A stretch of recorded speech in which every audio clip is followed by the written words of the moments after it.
अस्सलाम वालेकुम जी, मैं अली हसन और आप देख रहे हैं न्यूट्रल्स। नाज़रीन, मैं इस वक्त शेखुपुरा में मौजूद हूँ जहाँ पे हालिया ही एक ज़िमनी इंतखाब हुआ 17 जुलाई को। ये सीट पीटीआई ने बहुत बड़े मार्जिन से जीती है।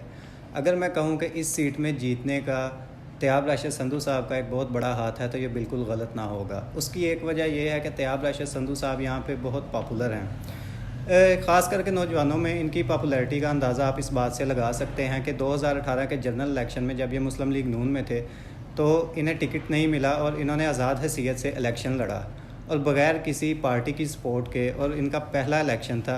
इन्होंने उस इलेक्शन में तकरीबन 22,000 वोट हासिल किए, जबकि जीतने वाले कैंडिडेट के 32,000 वोट थे। हाल ही में इन्होंने पीटीआई को ज्वाइन किया है और पीटीआई को ज्वाइन करने से पहले इन्हें कुछ ऑफ़र्स भी की गई थी। उस हवाले से इनसे बात करेंगे। अस्सलाम वालेकुम सर। वालेकुम सलाम। सर, क्या हाल चाल है? अल्लाह का शुक्र, बिल्कुल ठीक ठाक। सर, सबसे पहले तो अपने बारे में बताएं कि तैयाब राशिद संधू साहब जो हैं वो कौन है, मतलब अपना जो है प्रोफेशन, एजुकेशन और फैमिली के हवाले से, फैमिली बैकग्राउंड के हवाले से। फैमिली बैकग्राउंड यार, मैं एक अल्हम्दुलिल्लाह एक हम्बल मेरा फैमिली बैकग्राउंड है। और मेरे दादा, अल्लाह का शुक्र है कि शहर में एक बड़े नामवर शख्सियत थे और उनका बड़ा नाम था। और पहलवानी में अल्लाह ने उन्हें बहुत इज़्ज़त दी। उसके बाद वो 4 दफ़ा बल्दिया शेखुपुरा के काउंसलर भी मुंतखब हुए। और हमारी फैमिली ज़्यादा सर्विसेज में रही है, सिविल सर्विसेज में। मेरे वाले साहब भी पंजाब पुलिस से रिटायर्ड हैं, मेरे ताया भी फ़ौज में थे, 2 चचा भी पुलिस से रिटायर्ड हैं, एक चचा मेरे इरिगेशन डिपार्टमेंट से। तो इस तरह हमारा जो फैमिली बैकग्राउंड ज़्यादा सिविल सर्विस में है। तो मैंने लॉ किया हुआ है। लॉ के बाद प्रोफेशन 2 साल लॉ प्रोफेशन में रहा मैं। उसके बाद ये पॉलिटिक्स शुरू की। पॉलिटिक्स में अल्लाह ने बड़ी इज़्ज़त दी, जिस तरह आप बयान कर रहे हैं। ये अल्लाह ने मैं समझता हूँ हैसियत और औकात से ज़्यादा अल्लाह ने मेहरबानी की। इलेक्शन के बाद फिर मैंने पढ़ने के लिए बरतानिया गया, फिर मैंने मास्टर्स किया इंटरनेशनल लॉ में यूनिवर्सिटी ऑफ एडनबरा से। स्कॉटलैंड बार का मैंने एग्ज़ाम रीक्वालिफाई किया to do practice in Scotland. तो बस छोटा सा ही तारुफ है, अल्हम्दुलिल्लाह।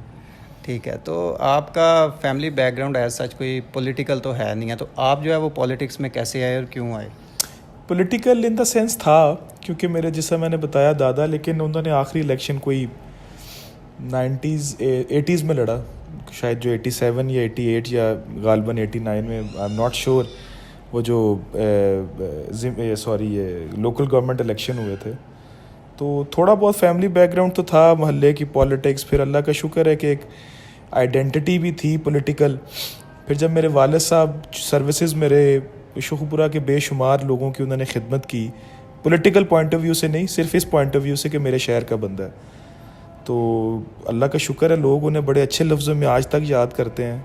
बल्कि जब मैं नया पॉलिटिक्स में आया, तो जब वो कोई ज़िक्र शुरू करता था ना कि जी मैं आपके वालिद साहब के पास गया, तो मैं डर जाता था कि यार ये एक उल्टी बात, क्योंकि पुलिस वालों से ज़्यादा लोग नाराज़ ही होते हैं। लेकिन अल्लाह का शुक्र है कि आज तक मेरे प्रोफेशनल और पॉलिटिकल करियर को ऑलमोस्ट 9 ईयर्स हो गए हैं। मुझे बरतानिया भी बहुत लोग मिले जो मेरे वालिद साहब को जानते थे, गायबाना जानते थे। इधर भी दुनिया में जहाँ जहाँ गया हूँ वालिद साहब को जानने वाले मिले। इधर पाकिस्तान में, पूरी पाकिस्तान में, पंजाब में मिले। आज तक मुझे किसी ने उनके बारे में कोई नेगेटिव कमेंट नहीं पास किया। जिसके ख़िलाफ़ भी उन्होंने काम किया, उसने ये ज़रूर कहा कि वो बड़े दिलेर, दबंग और ऑनेस्ट पुलिस ऑफिसर थे। तो ये अल्लाह का शुक्र है। इसलिए फिर अल्लाह का शुक्र है कि एक सह तो मौजूद थी कि चौधरी अब्दुल खालिक का पोता है, राशिद संधू का बेटा है। तो वो एक लेगेसी तो अल्लाह पाक ने अता की हुई थी। तो अल्लाह की मेहरबानी है, लोगों ने उस सेंस में देखते हुए अडॉप्ट किया। क्योंकि पहला तारुफ तो मेरा यही था कि मैं चौधरी अब्दुल खालिक का पोता हूँ और चौधरी राशिद का बेटा हूँ। तो उस बिना पे भी अल्लाह ने बड़ी इज़्ज़त दी। फिर कोशिश की कि यार जो अल्लाह ने नेक नामी बड़ों को दी हुई है ना, उस नेक नामी को नेक नामी ही रहने दें। वो भी हुआ अल्लाह की रहमत की वजह से ही, मेरा उसमें कोई कमाल नहीं है। तो अल्लाह ने बड़ी बड़ी अपनी रहमतें की, बड़ी अनायत की। मैं समझता हूँ कि आई नेवर एक्सपेक्टेड कि मैं पॉलिटिक्स में क्योंकि मेरा कभी ज़हन भी नहीं था ऐसा पॉलिटिक्स में आने का। तो मैं तो एक मेरे उस्ताद थे जस्टिस रिटायर्ड अहमद रज़ा साहब, फॉर्मर जज थे और he was also nominated for the care taker chief minister. बहुत काबिल आदमी थे। सीपीसी की बुक उन्होंने जो लिखी है वो इंडिया में भी पढ़ी जाती है। मैंने उनसे पूछा कि मैं बाहर जाना चाहता हूँ पढ़ने के लिए, 2013 की बात है। तो उन्होंने मुझे कहा कि यार अगर आप बाहर जाना चाहते हैं ना तो पहले अपनी जो लोकल बार है ना उसमें 1 साल लगाएं और अपना टेम्परामेंट चेक करें कि आप पॉलिटिक्स कर ये वकालत कर सकते हैं कि नहीं कर सकते। तो मेरा शेखुपुरा आने का भी कोई प्लान नहीं था प्रैक्टिस के लिए, लाहौर में प्रैक्टिस करनी थी। मैं तो वो टेम्परामेंट चेक करने शेखुपुरा आया था। तो आगे से फिर वो टेम्परामेंट भी चेक ना हो सका, वकालत भी ना हो सकी और अल्लाह ने एक नए सफ़र का आगाज़ कर दिया। इट वाज नेवर प्लान्ड कि मैं पॉलिटिक्स करूँगा, कभी भी नहीं था।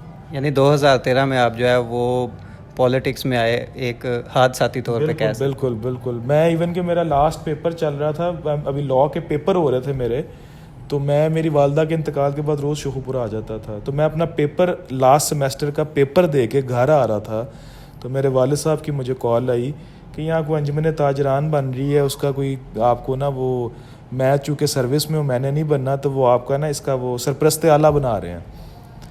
मुझे तो उसको पता भी नहीं था। मुझे रास्ते में जाते हमारा कोई हमारे पुराने मतलब दादा के ज़माने के वो फैमिली मेम्बर थे, उन्होंने मुझे बताया कि जी आपको इस तरह बना रहे हैं। वहाँ बस कोई स्पीच वगैरह की, उसके बाद अल्लाह ने बस फिर अपना भी इंटरेस्ट डेवलप हो गया ज़रा। अच्छा, तो आपने जो सियासत शुरू की थी ये मुस्लिम लीग नून से ही की थी? बिल्कुल, क्योंकि हमारा यार फैमिली बैकग्राउंड जो है वो मुस्लिम लीगी था और मैंने पॉलिटिक्स भी मुस्लिम लीग के प्लेटफॉर्म से स्टार्ट की। 2013 में मैंने पॉलिटिक्स स्टार्ट की, 14 में मैं प्रेसिडेंट बन गया PMLN का शेखुपुरा का। अच्छा, अक्सर जो है ना वो मुस्लिम लीगी जो है ना उन्हें देखे ना तो वो कहते हैं कि हमारा जी फैमिली बैकग्राउंड था मुस्लिम लीगी, इसलिए हम जी मुस्लिम लीग को ही लेके चलेंगे। वो मुस्लिम लीग छोड़ते नहीं हैं। इसमें मेरा ये नहीं था। मैं उसी तरफ आ रहा हूँ ना, तो मैं ये जानना चाह रहा हूँ कि आपने मुस्लिम लीग नून क्यों छोड़ दी? देखो यार, मैंने ज्वाइन तो नहीं की थी क्योंकि मैं शुरू से, मैंने पहला वोट अपना 2013 में कास्ट किया था अपनी, क्योंकि मेरी 2008 वाले इलेक्शन में एज नहीं थी वोट कास्टिंग की। 13 में मैंने अपनी ज़िंदगी का पहला वोट कास्ट किया था और मैंने बिलाशुबा PMLN को कास्ट किया था। इवन के आई नेवर न्यू संधीला साहब, और उन्हें कोई भी नहीं, मतलब उस वक्त तो था, अल्लाह ने उन्हें इज़्ज़त दी, हम सब उनकी इज़्ज़त करते हैं, लेकिन he was not known in Sheikhupura when he contested election. लेकिन PMLN को देखते हुए मैंने भी उनको वोट दिया, मेरी फैमिली ने, हमारे जितने जानने वाले ताल्लुक़ वाले थे उन्होंने दिया वोट। तो ये उस वक्त भी ये नहीं था कि मैं लकीर का फ़कीर था। मैं जब लॉ का पढ़ रहा था तो अपनी क्लास में हम 2 या 3 स्टूडेंट्स थे जो PMLN को फॉलो करते थे और बाकी जो सारी क्लास वो हमारी PTI की थी। तो मेरी उस वक्त भी उनसे बड़ी बहस होती थी और बहस इश्यूज़ पे थी और इश्यूज़ पे होती थी। ये नहीं था कि जी बस मेरा वालिद साहब नून लीग के हैं तो मैं भी नून लीग का, नो, इश्यूज़ थे। अब मैं PTI में हूँ, वो मैं इश्यूज़ बता नहीं सकता, लेकिन मेरी उस वक्त भी इश्यूज़ पे थी। आई नेवर जिसे कह लें कि जी बस लकीर के फ़कीर वाली बात नहीं। अभी भी मैंने आइडियोलॉजी को देखते हुए PTI ज्वाइन की है। मुझे आई लेफ्ट गवर्नमेंट, उस वक्त तो किसी के वहमो गुमान में भी नहीं था कि PTI गवर्नमेंट बन जाएगी। लोग तो ये सोचते थे कि PTI जमात ख़त्म हो जाएगी जब मैंने PTI ज्वाइन की है। ये तो अल्लाह का करम हुआ कि वो एडवर्स सारा कुछ रिज़ल्ट आ गया। जब 6-7 जुलाई को तो दुनिया ये सोच रही थी कि PTI का तो फ्यूचर ही नहीं है, ये जमात है, ये ख़त्म हो जानी है, फ़ॉरेन फंडिंग केस का फ़ैसला आ जाना, ये हो जाना, वो हो जाना, इमरान खान के ख़िलाफ़ इस्टेब्लिशमेंट होगी, इमरान खान का फ्यूचर नहीं है। तो मैं तो उस वक्त PTI में गया हूँ और आइडियोलॉजी को फॉलो करते हुए गया हूँ, कॉज को फॉलो करते हुए गया हूँ। और बिलाशुबा कॉज यही है कि यार कोई तो बंदा है जो पाकिस्तान की बात कर रहा है, कोई तो बंदा है जो वेस्ट को ये बताने की कोशिश कर रहा है कि बिलाशुबा वी आर डिपेंडेंट, कि हमारे जो पिछले हुक्मरान गुजरे हैं उन्होंने हमारी डिपेंडेंसी आप पे ज़्यादा कर दी है, इसमें शक कोई नहीं है। लेकिन फिर भी हम एक आज़ाद मुल्क हैं, हमें अपने फ़ैसले करने की आज़ादी तो कम से कम दें आप। या आज से पहले मेरा नहीं ख्याल किसी ने ये बात की है।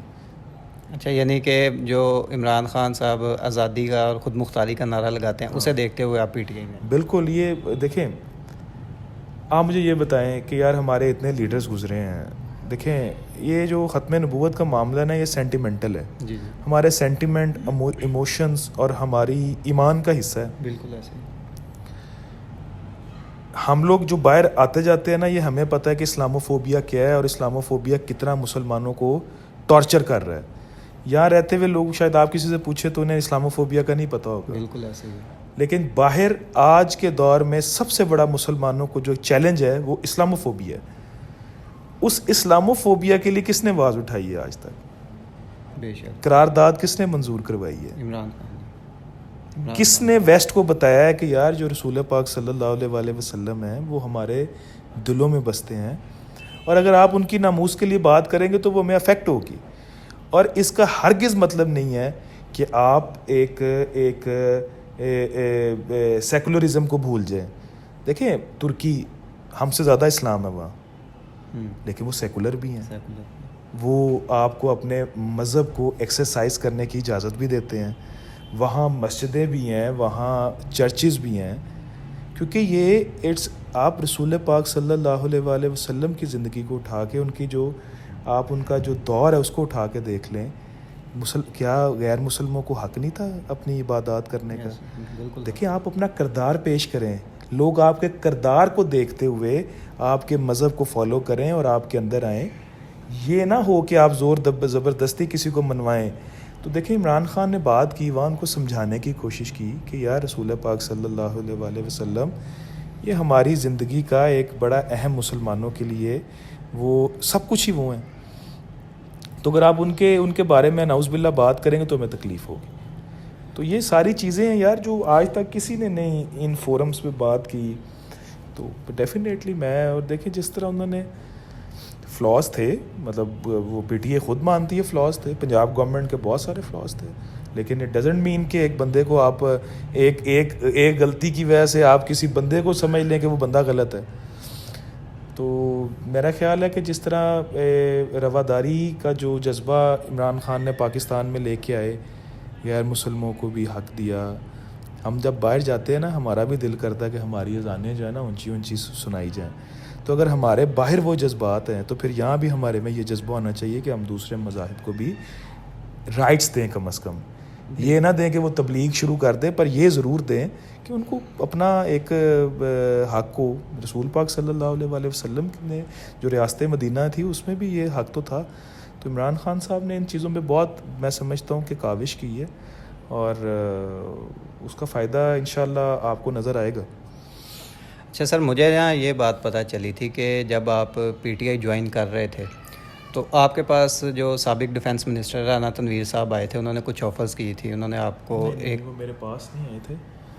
देखिए, राना साहब नो डाउट मेरा उनसे बहुत अच्छा ताल्लुक़ था, वो मेरे मोहसिन थे, और because I was in that party, तो जब मैं उस पार्टी में था तो वो मेरे मोहसिन थे, उन्होंने मेरे लिए शायद बहुत कुछ किया भी, और एक इंसान होने के नाते, एक ख़ानदानी बंदा होने के नाते मैं उनके एहसानों को जुटला नहीं सकता। अच्छा, मैं ये पूछना चाह रहा हूँ कि उन ऑफ़र्स में ये भी था कि आपको जो है टिकट भी दिया जाएगा, वज़ीर आला का मुशीर भी लगाया जाएगा, और पीएमएलएन की जो है वो ज़िले सतह पे आपको कोई ओहदा भी दिया जाएगा। सर देखें, बातें बहुत सारी होती हैं, देखें उनको डिस्क्लोज़ करना और इस तरह करना अच्छी बात नहीं है, लेकिन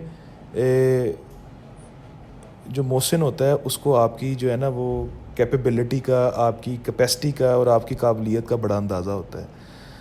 तो वो मेरे मोहसिन थे, उनकी ख्वाहिश थी कि मैं इस पार्टी में रह के अपना किरदार अदा करूं। उसके लिए उन्होंने मुझे समझाया, लेकिन चूँकि मैं खान साहब से कमिटमेंट कर आया था, उसके बाद आई थिंक सो मुझे शायद वज़ीर आला बनाने की भी ऑफ़र कर देते। तो ये मेरा अल्लाह जानता है कि मैं कमिटमेंट कर आया था और मैं कमिटमेंट को नहीं तोड़ सकता था। यानी ऑफ़र्स हुई हैं थी? ऑफ़र्स चलें, ये it's a part of life होता है। ठीक, चलें, ठीक है। अच्छा, जब आप पीटीआई ज्वाइन की है उससे चंद दिन पहले असद उमर साहब और हमाद अज़हर साहब आपकी तरफ आए थे, जी आए थे। उस तरह से भी कोई ऑफ़र आया थी? देखिए, मैं समझता हूँ कि ये तो अल्लाह ने इज़्ज़त दी। जब आपको अल्लाह इज़्ज़त दे रहा और आप फिर ऑफ़रों के चक्करों में, कमिटमेंट्स के चक्करों में, कंडीशंस के चक्करों में पड़ जाएं तो फिर आप इंसान नहीं हैं। देखिए, मेरा पॉलिटिक्स करने का दो मकसद है। एक कि यार अल्लाह इज़्ज़त अता करे, और दूसरा कि मैं खिदमत कर सकूं अपने दोस्तों की, अपने हलके की आवाम की, अपने शहर की आवाम की। तो अब दो चीज़ें जो थीं, उनके अलावा मेरा मकसद ही कोई नहीं है। इज़्ज़त वो जो अल्लाह ने अता की, मतलब आप देख लें पूरे पंजाब में, देख लें बड़े बड़े ज़िमनी इलेक्शन हुए हैं। पाकिस्तान के मरकज़ी जनरल सेक्रेटरी हैं पाकिस्तान तहरीक इंसाफ के, हम असद उमर साहब बड़े क्रेडिबल आदमी हैं, बड़े काबिल आदमी हैं, और इनकी बड़ी सह पार्टी में, इससे ज़्यादा क्या सह कि वो मरकज़ी जनरल सेक्रेटरी हैं। और Hamad Azhar he is sitting general secretary of central Punjab, और again very credible, very close to prime minister Imran Khan sahab, और बड़े अच्छे बंदे हैं। तो जब ये सारे रियाज फतेहाना साहब, हमारे फैमिली मेंबर हैं शौकत भट्टी साहब, और हाजी इम्तियाज़ साहब MNA, ये सब जब घर आए, तो मैं समझता हूँ कि अल्लाह ने बड़ी, मैं even though I was not present in Pakistan, लोगों ने बड़ा तमाशा किया कि यार वो तो पाकिस्तान में नहीं है, तो आप उसके घर जा रहे हैं। तो ये अल्लाह की दी हुई इज़्ज़त है। देखिए, मेरा ईमान है कि कोई अल्लाह की दी हुई इज़्ज़त आपसे छीन नहीं सकता, और कोई अल्लाह की ना दी हुई इज़्ज़त आपको दे नहीं सकता। तो ये सब कुछ मनजाना अल्लाह होता है। मैं समझता हूँ कि अल्लाह डॉट्स फिल अप कर रहा था मेरे लिए, और अल्लाह ने किए कि उनका यहाँ आना, ख़ान साहब का बुलाना, फॉर्मली मुझे इनवाइट करना, इवन तो यार मैं तो कुछ भी नहीं हूँ, तो ये फिर भी अल्लाह अगर इतनी मेहरबानी करे तो लेकिन there was no commitment, there was no condition. Still मुझे कोई कंडीशन या कमिटमेंट की इतने कोई लालच भी नहीं है। अभी तक जो है वो पूरे हल्के में रूमर्स चल रहे हैं कि आपको वज़ीर आला का मुशीर बनाया जा रहा है। देखें भाईजान, मेरी कोई ख्वाहिश नहीं है, कोई किसी किस्म की ना, मैं आपको बिल्कुल ईमानदारी से बात बताता हूँ कि मेरी कोई ख्वाहिश नहीं है, कोई कोशिश नहीं है, ठीक है। पार्टी जो मेरे पे ज़िम्मेदारी देगी मैं उसको ऐसे तरीके से निभाऊंगा। अगर पार्टी मुझे कारकुन की एक ज़िम्मेदारी देगी तो मैं ऐसे तरीके से वो कारकुन की ज़िम्मेदारी निभाऊंगा। अच्छा, इमरान खान जब आए थे तो शेखुपुरा, उन्होंने आके जो है ना जलसे में ये कहा था कि तैयाब आपने आज जो फ़ैसला किया ना, इंशाल्लाह आप इस पे फ़ख्र महसूस करेंगे और आइंदा भी ये फ़ैसला आपके और पाकिस्तान के हक़ में बेहतर होगा। आप इस बारे में क्या कहेंगे? देखिए, जब मैं खान साहब से मिला ना तो पहले भी एक मेरी सरसरी मुलाकात थी, लेकिन ये जब बाय द बिल्कुल फॉर्मल हमारा मुलाकात हुई, अल्हम्दुलिल्लाह 50 मिनट का सेशन था। खान साहब ने पहली बात जो मुझसे की कि जब मेरा इंट्रोडक्शन वगैरह हो गया, सारा एजुकेशन और सारी चीज़ें, उन्होंने मुझे कहा तैयाब आप मेरी एक बात सुने, और बिल्कुल आपने ये बात जो है ना अपने जो है वो ज़हन में बिठानी है। अल्लाह ने आपको इज़्ज़त दी है, अल्लाह ने आपको मौका दिया कि आप वेस्ट से पढ़ के आए हैं, वेस्ट का कल्चर देख के आए हैं, उन लोगों के साथ इंटरेक्ट करके आए हैं। तो अल्लाह ने आप, ये उनके अल्फाज थे कि अल्लाह ने आपका विज़न बहुत ब्रॉड रखा हुआ है। कभी भी पॉलिटिक्स मुफाद के लिए नहीं करनी। मुफाद के लिए सियासत करोगे, रुतबा ओहदा मिल जाएगा, इज़्ज़त नहीं मिलेगी। इज़्ज़त उसी बंदे की होती है जो मुफाद के बगैर सियासत करता है। तो जब मैं इतनी बड़ी बात सुन के आया हुआ था ना, तो फिर मुझे वो जो ओहदे शोहदे ये वो मुझे कोई इंस्पायर ही नहीं कर रहे थे। यानी कि आप इमरान खान से बस इंस्पायर हो गए? देखें, मैं उनकी बात से इंस्पायर हुआ ना, बात ही बहुत बड़ी है। देखें, एक तरफ इज़्ज़त हो और एक तरफ ओहदा हो। इज़्ज़त ही प्रेफर हो। कोई बंदे का पुत्र तो इज़्ज़त ही प्रेफर करेगा तो बस इज़्ज़त है तो सब कुछ है। अच्छा, एक ना आपसे लाइटर मोड पे सवाल करूँगा। आपकी एक तस्वीर जो है ना वो मरियम नवाज़ साहिबा के साथ, वो बहुत वायरल हुई थी, पूरे पाकिस्तान में वायरल हुई थी। It was just a click. वो मरियम साहिबा जब यहाँ आई थी 2018 के जलसे में, तो उस वक्त वी वर मतलब इंटेग्रल पार्ट ऑफ PMLN, सारी मेहनत भी की थी जलसे में, ये वो बैठे हुए थे, बस it was just a click. यानी कि वो एक रैंडम क्लिक थी, कोई बात वगैरह नहीं थी? नहीं, बात तो हो रही थी तो शी वाज लुकिंग, बात तो उस वक्त बिल्कुल हुई थी। और क्या बात हुई थी, बताना पसंद करें? बात यही थी उस वक्त जो चल रहा था सिलसिला, वोट को इज़्ज़त दो, ये वो सारी बातें। तो मैं उनको यही बता रहा था कि ये काफ़ी आपने जो है ना वो इनकलाबी मूव शुरू की हुई है, तो अल्लाह आपको कामयाब करे इस तरह की कोई बातें शातें हुई थी, लेकिन ज़रा इंग्लिश में हुई थी तो ज़रा वो भी थी कि शोहपुरा में कौन इंग्लिश बोल रहा है, इन द सेंस कि ये नहीं कि शोहपुरा में मुझसे बहुत ज़्यादा लाइक लोग होंगे, बहुत ज़्यादा मैं शोहपुरा के मैं शायद कोई 4th-5th कैटेगरी में आऊँ, मेरे से बहुत बहुत काबिल लोग बैठे हुए हैं। शायद पॉलिटिकल स्ट्रक्चर में उन्होंने समझा कि शायद PMLN के पॉलिटिकल स्ट्रक्चर में इंग्लिश बोलने वाले लोग थोड़े हैं, तो शायद इस वजह से वो उन्होंने बस देखा और it was random click, nothing else then that. अच्छा, आखिरी बात यह बताएं कि आप शेखुपुरा की यूथ में बहुत पॉपुलर हैं। अगर मैं ये कहूँ कि जिस तरह इमरान खान साहब यूथ में पॉपुलर है, शेखुपुरा की यूथ में तैयाब राशिद संधू बहुत पॉपुलर है। ये आपकी जो पॉपुलैरिटी है, इसकी क्या वजह है यूथ में? यार ये सब अल्लाह का करम होता है, सही मैं बात बता रहा हूँ आपको। मैंने यूथ के लिए क्या किया है? चलो इमरान खान साहब ने तो यूथ को मोबिलाइज़ किया है, इमरान खान साहब ने तो बेशक वो भी बंजाना बल्ला ही है, अल्लाह दिलों में डाल देता है, लेकिन मैंने तो कम से कम यूथ के लिए ऐसा कुछ नहीं। हाँ, अल्लाह बड़ा रहीम करीम है कि अल्लाह उनके दिल में डाल देता है। चूँकि मैं भी यूथ ही हूँ, तो बस ये है कि ज़रा वो दो जो भाई हैं उनको ये लगता है कि हमारा एज ग्रुप ऑलमोस्ट सेम है। मतलब मेरी चलें 31 साल उम्र हो गई है, 32 साल शायद, हाँ, तो कुछ 6 साल छोटा है, 5 साल छोटा है, तो जो 30 साल वाला फ़र्क है कम से कम वो नहीं है। तो ज़रा एज ग्रुप थोड़ा बहुत मैच करता है, इसलिए भी वो पॉपुलैरिटी हो जाती है। फिर ये होता है कि जब आप देखें, यूथ की प्रॉब्लम्स को यूथ ही समझ सकती है, तो जब आप उनकी प्रॉब्लम्स को इंडिकेट करें और उसमें कुछ करने की कोशिश करें, उनके छोटे छोटे मसाइल होते हैं, जब आप उनके साथ खड़े हों तो definitely they will love you.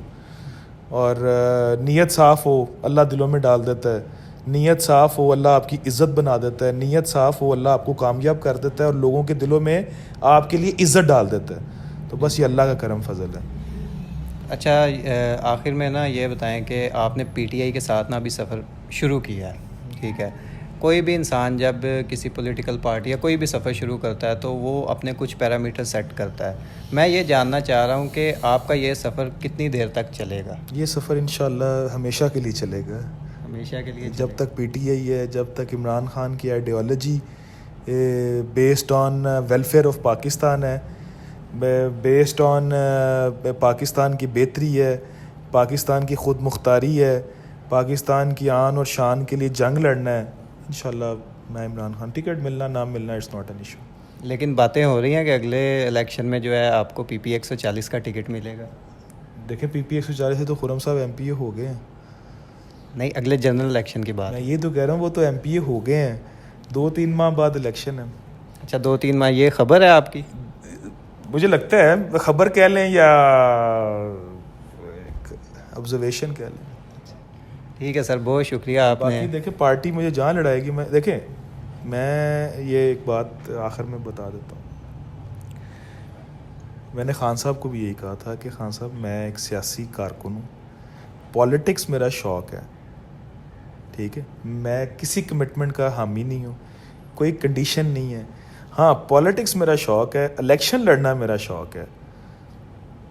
NA का लड़ाएंगे NA का लड़ूंगा, PP का लड़ाएंगे PP का लड़ूंगा, कौंसलर का लड़ाएंगे कौंसलर का लड़ूंगा। अभी भी 3-4 माह बाद इलेक्शन है।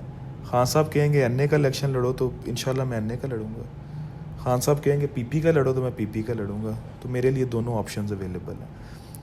खान साहब कहेंगे कि नहीं बेटा अभी सब्र करो, बिल्कुल सब्र करो। लेकिन हाँ, जहाँ वो कहेंगे, क्योंकि NA की भी मैंने कैंपेन तो की हुई है। जब मैं PMLN में था तो मैं काफ़ी, मैंने कोई महीना 2 महीना कैंपेन की हुई थी। और ये अल्लाह की दी हुई इज़्ज़त है, जो लोग आज बैठे हुए हैं, अल्लाह ने हमें इनसे बहुत बेहतर बनाया हुआ है।